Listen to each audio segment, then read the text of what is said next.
Hello guys! For today's video, magluluto tayo ng pork sisig. Let's go! Dito nga sineparate na ni Tito at Tita ang laman at ang buto ng ulo ng baboy. Hiniwa-hiwa at tinanggal ang laman para ma-separate ang buto-buto.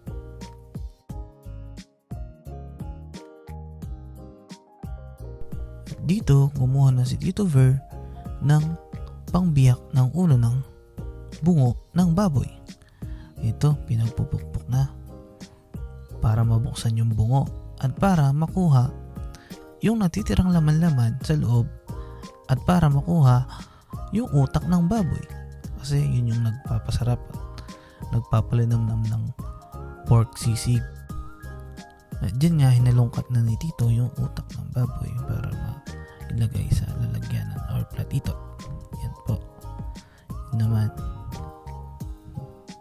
Sunod naman yung isa. Grabe, ang tigas talaga ng bungo. Pinagtulungan pa namin hilahin ni Tito yan para mabuksan. At ayun na nga. Inuha pa ni Tito yung laman-laman tapos biniyak na.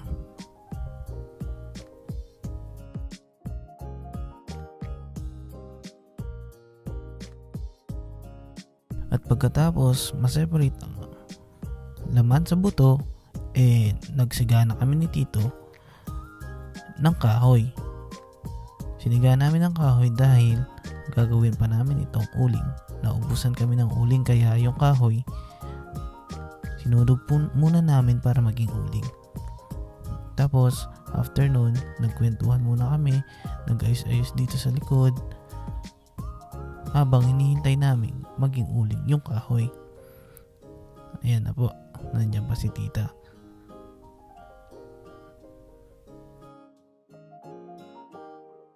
At dahil mainit at hindi masyado pumapasok yung hangin, tinanggal ni Tito itong payong na parang naging bubong dito sa likod. Ayan, tinanggal. At tapos winalis ko na yung mga dahon-dahon na nahulog. Eto, umupo rin si Tita para makipagkwentuhan. Ang dami-dami niyang kinukwento. Ayan, si Tito.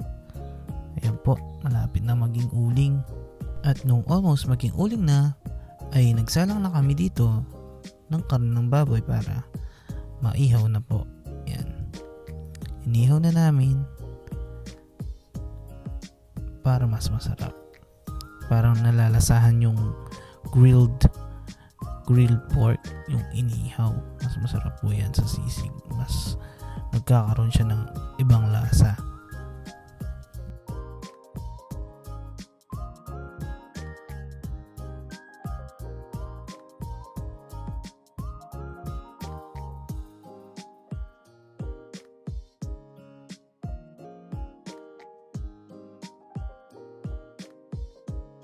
At nung almost maluto na lahat namin, dumating si Tita.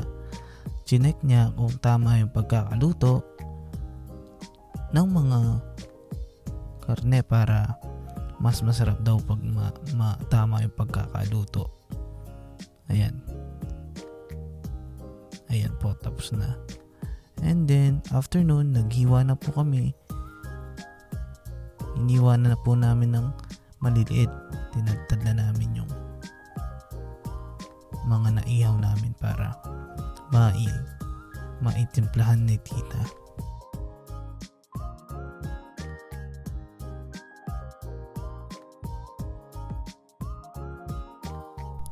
At dito nga tumulong na rin si Tito para mas mapabilis ang aming paghihiwa, para mabilis naming matapos at para matimplahan na ni Tita at matikman na namin.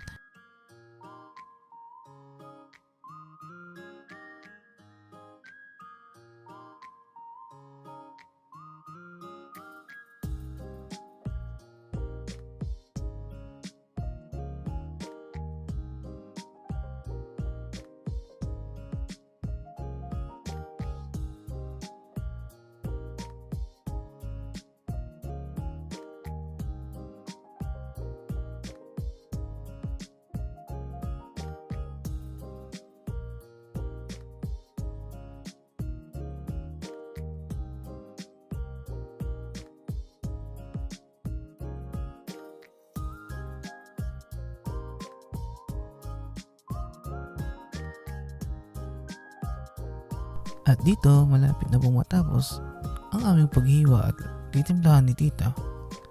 At para matikpan na namin ang pagkasarap-sarap na pork sisig by Tita Esther. Hanggang dito na lang po. Bye-bye!